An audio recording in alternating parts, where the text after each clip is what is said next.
So welcome back to Turbo's Toy Box, where today we're gonna play with the blue 4Runner. So never mind the mess in the background. We've got other 4Runners that we drug home.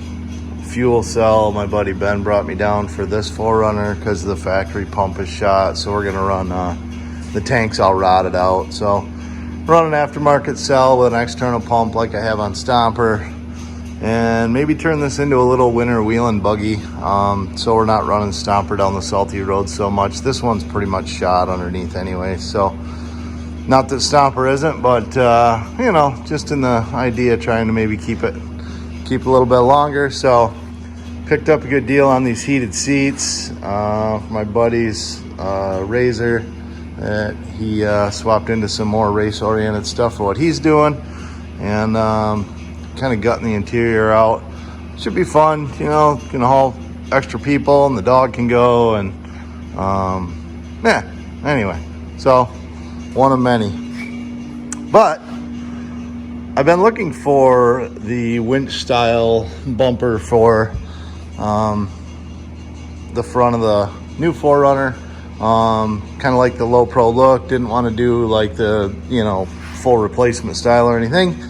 And of course I'm cheap. You know, I would love to have ordered a Victory 4x4 or you know, C4 Fab or Southern Style Off-Road, but I found this one on eBay.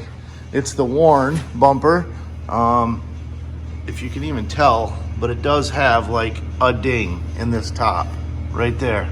That's the only flaw I can find with it. Brand new in the box, $350 shipped to my work because they had to have a loading dock. But yeah, so kind of hard to argue with the price point. So that's the one we ended up with. So today we're gonna install that on the front of here. I also have a worn winch that I picked up used. Again, it was on a Jeep somebody had built, and no evidence of it ever actually getting used. It was, you know, just on the Jeep, more for decoration I think than anything. But it's got cable on it, and the idea of safety and weight savings, we're gonna go to a synthetic rope, which I have a synthetic rope line for that. So yeah, we're gonna get all that stuff swapped onto here today, hopefully. So first we're gonna get started, pop the hood and pull the original front bumper off. All right, so to start, to get the bumper cover off, first you gotta take this upper plastic shroud off here that's kind of on top, which has these, like the push plug things, you gotta separate. So you gotta take all those off. And then you've got the three 10mm bolts running down the inside of the fender well on either front side. Then you've got the 10mm underneath. And then there's this skid plate section that kind of attaches between the skid plate and the front bumper. So we got to pop that off as well. And there's some other fasteners when I did the grill swap. There's some other fasteners in here that hold the grill. So once we get this upper cover off, we'll get a look at those. All right, so I don't know, everybody's got different ways of dealing with this stuff, but I've got this little tiny flathead screwdriver that I was using. Just get in between there, and then you can work them up, and that seems to be working really well for me on getting these. Of course, I'm gonna have problems because I'm trying to do it one-handed, but for popping these little tabs up. So make sure you get them all. It's got a bunch across the top of the, more back towards the radiator, and then it's got, you know, some here at the outer edges and then across the front. So getting all those, and popping these little tabs all up. Trying to be gentle and not break any. And so far, success. So once I got all of those off, then that gets us into this next section here. So we got push tab here. 10 millimeter bolt there and a push tab here. And then if you look down inside, there's some push tabs, 4 of them along that cross member piece that we're going to pop up. So, all right, so to the best of my knowledge, we've got all the fasteners out, removed everything from the grill, everything from the inner fenders, all the ones from underneath, removed this little additional splash shield piece that was there between the bumper and the radiator. So now, I'm gonna see if I can pop this thing loose, and when we're doing so, we need to be mindful of the plug-ins for the fog lights. Make sure that we get those unplugged. I think that's it. See if I can get it off of here by myself. So I've already popped the other side loose, but just take note, this top fastener, actually you have to pull it out and around. There's like a reinforcement block thing here. So you have to pull the bumper cover back towards the tire just slightly, and then you can pull it around that block. So then it just unsnapped along here and under the headlight. So do this side and unplug that fog. We'll have it off. And boom, there it is. Bumper cover's sitting there and we're wide open. So per directions, looks like the next steps are removing this aluminum front bumper support. Gonna pull this foam, pull this aluminum cross beam, and then we'll pull these extension stanchions out here on both sides. So move on to that.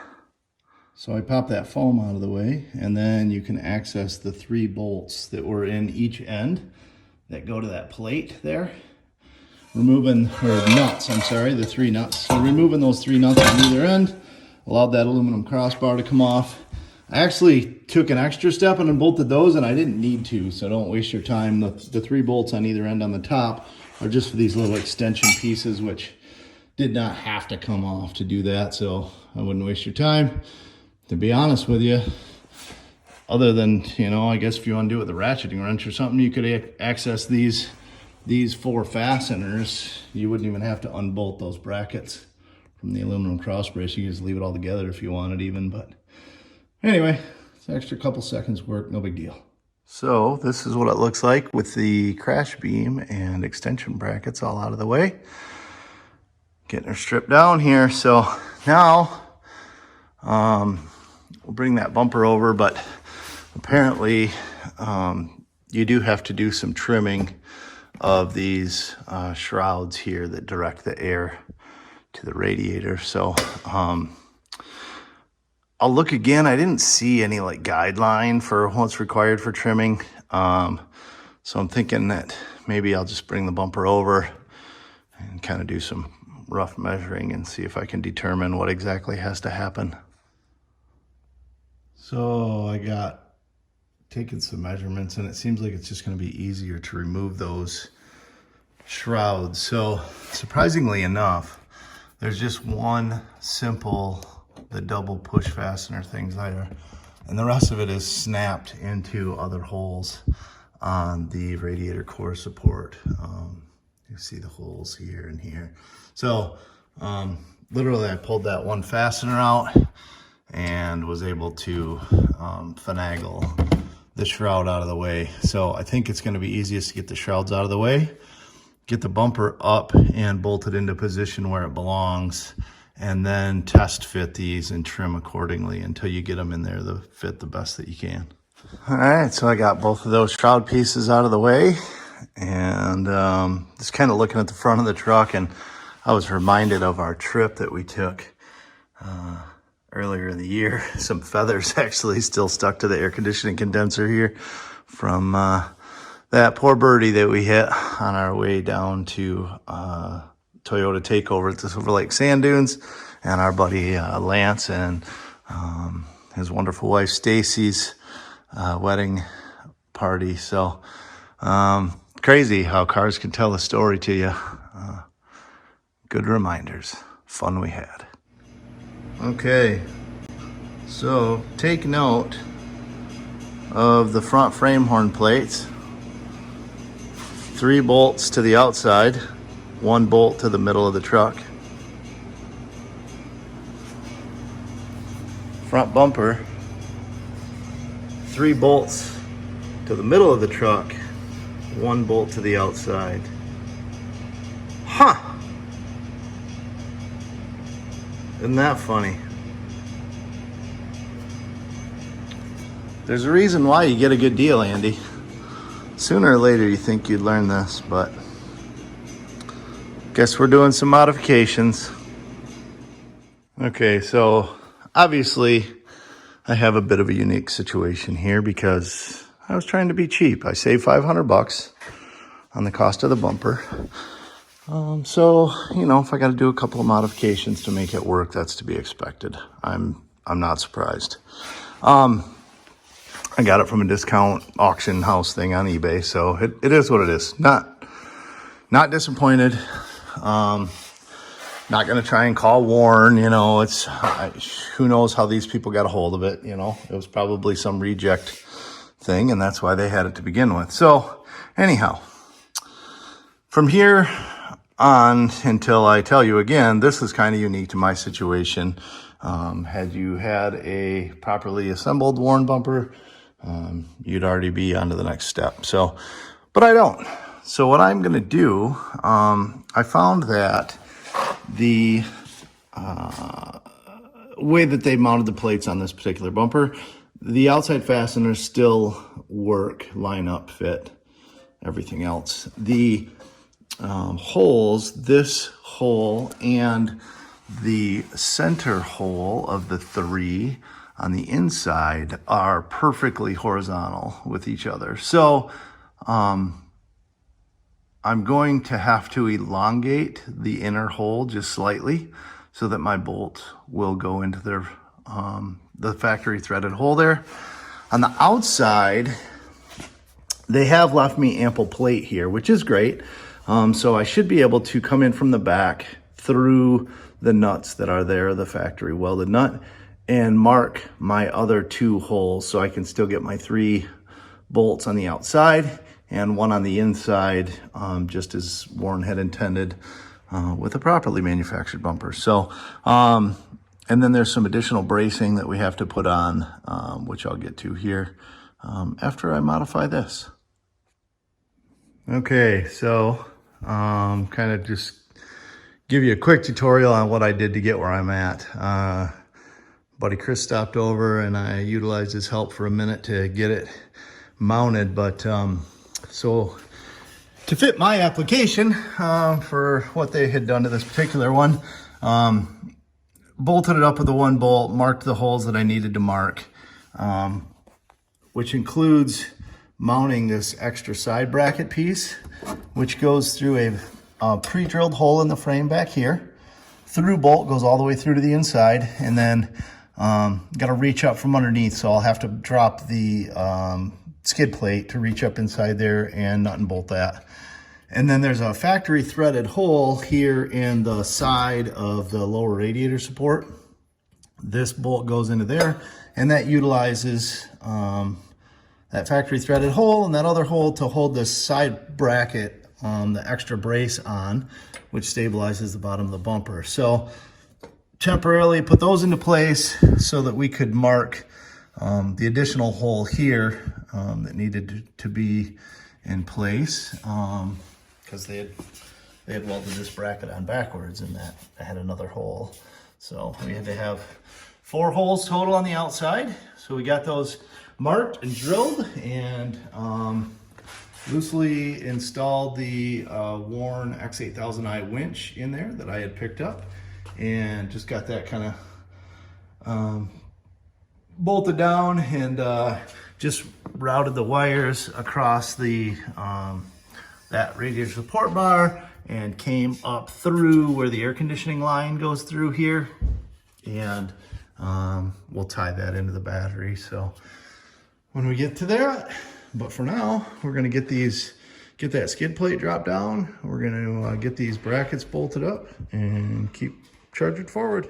Okay, so I loosely installed the fasteners through that new bottom bracket bolt, and that tie plate bolt. And then I was looking, and of course they want you to remove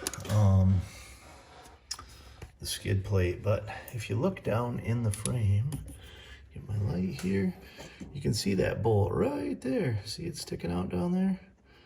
So I can just reach down there, put the nut and stuff on from here, and put a wrench on it and tighten it with an extra set of hands. I'm going to go that route.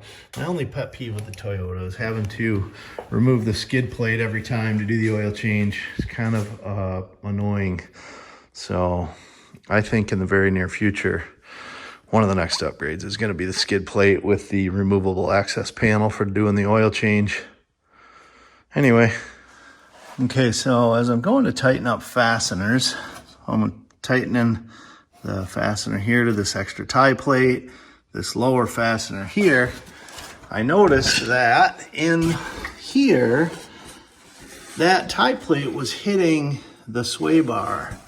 And I'm not sure if that is something just to my particular mount, or you know, because of the mix-up, or if this is something common to all of them. But I'm going to try and attempt to push that upwards away from the sway bar before tightening, and see if I can get clearance between the sway bar and that bracket. Other words, you're going to hear that sway bar creaking and stuff against that bracket, which is going to be annoying as heck. So I want to make sure that we got a little bit of clearance between there, and hopefully we can just push this up and tighten it when it's up and away. Okay, so I was able to get some clearance between those two. So the thing to do is tighten the brackets on the side to the frame first before tightening the bracket that goes to the bumper. That way you can hold these up and away from the sway bar, get those where they need to be, and then tighten this up. So yeah, so far so good. We'll move on to the other side.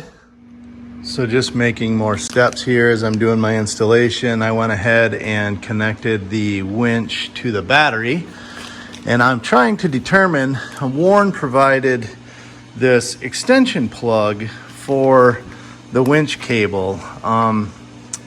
So if the connection was going to be somewhere where it wasn't convenient, you couldn't reach it, whatever, you know, you could mount this. So you know, I guess everybody's got a different idea where they would want this thing. You know, I was thinking possibly plugging it in, running it up, and connecting it to that tray panel that we removed that was up there, and having, you know, a plug under the hood. But quite honestly, I mean, my arm anyway, I'm able to reach in here and plug and unplug the connection through the opening in the front of the bumper, which I want to leave open for airflow to the radiator. So personally, I think I'm going to put that Warren plug in my stash of extra parts, and if the need arises to utilize the winch, I'll just reach through and connect it here. Just seems to me that extra connection points can lead to extra failures. So personally, my arm size and our you know, intended amount of usage, which is probably going to be minimal, if at all ever, I think I'm going to be fine just reaching in here. This hole is large enough to also give me access to the free spool lever, you know, through that opening. So I think personally for me, we are just going to leave it as is. So, however, before I go ahead and put the bumper plastics back on, I am going to reel this cable off of here and swap that for the synthetic rope, while I still have access around everything to attach it and fasten it. So, next, I'm going to work on that. Okay, so I rewound the winch with the synthetic rope, and I don't have one of those fancy fair lead things or anything, but I did have an extra worn black D-shackle, which has obviously been used because I use stuff. I don't just look at it. So I got that wound up, tight. Make sure you put tension on that when you wind it up. You don't want it just loose on there because it can get stuck in itself and cause all kinds of issues. So make sure you put tension on your new rope when you roll it onto the winch. But we got that all on there and it's wound in there good. And I moved on to trimming and reinstalling these shrouds for the radiator. So I did the driver's side shroud first, and you'll see this big blank area down here. I should have stood back and looked at it just a little bit longer. But after I got this side done and realized, like, man, I could have left some more of that bottom, I reevaluated before doing this side. So tried to, cut semi-match that angle, at least get as much of the airflow going through the radiator as we can, and got those reinstalled. Now comes I'm going to say the scariest part of the whole process, right? Because I got to cut into that thing, like a lot of it. So wish me luck. Here we go. Okay, so modifying plastic. Use 1-inch wide tape, mark off area as shown. Marked off area as shown. To me, this picture would indicate their 1-inch wide tape starts at the grill coming forward. Is that what everybody else sees, or am I crazy? It's funny, right? Two-dimensional picture, and I still tilt it thinking like, oh, maybe I'm not seeing something right. So I did that. That leaves grill as shown, 1 inch out. It cut it just forward of that little rolled edge. Unfortunately, I think they want you to start your 1-inch tape at the rolled edge and come down from there, because that's exactly what I was afraid of. That's frustrating. That sucks. Now Andy's got to come up with something to cover that little 1-inch face, because I'm not buying a whole new bumper cover to recut it for 1 inch. I'll come up with something. But if you haven't cut yours yet, which I pray you haven't, heed my warning. They're 1 inch. So here, cut it in that groove on the edge. And it tucks behind the bumper slightly. I would say at that 1 inch from the rolled edge down, even out here at the corner, you could leave that corner slightly, maybe. On how much you want to get into it, I guess. But little disappointed the old worn directions on this part. But I can't say that I'm disappointed with the overall look, right? Because 99% of the people are going to stand back. They're going to walk up to it from here and go, wow, that looks pretty tough. And it's only the guys like me that are going to look at it real close and go, oh my gosh, what happened here? So anyway, we'll figure something out for there. In the meantime, I'm going to finish buttoning things up per the directions. Mine may have to do something slightly different because I had modified my inner fender liners to fit the 35s. So I may have to do something different with the tie-in underneath that they have talked about.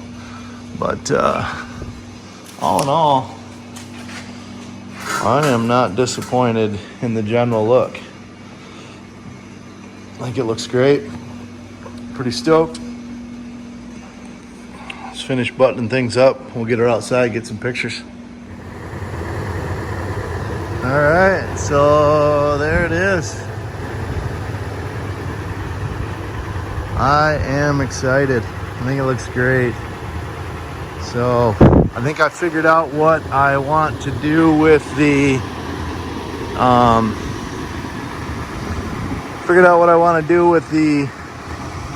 faux pas in the trim there. I think I'm gonna grab a chunk of heater hose and cut it and wrap it around that so it'd have kind of a black bulb edge.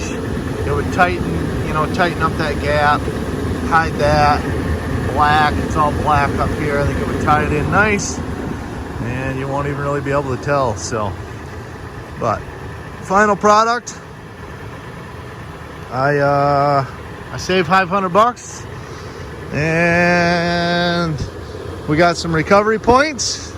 We've got a recovery winch, and right now my total investment and everything you see is $750. So that's the I'm sorry, I don't even have that much into it.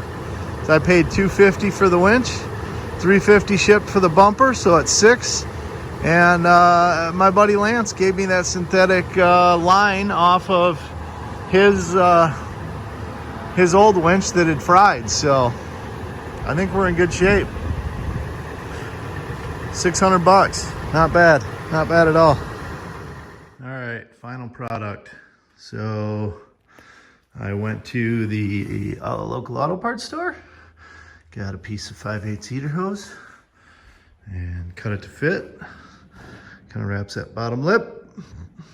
And if I didn't tell you, you probably never notice. But I think it finished it off in an acceptable manner. I'm happy, the wife's happy, and we all know that's all that really matters.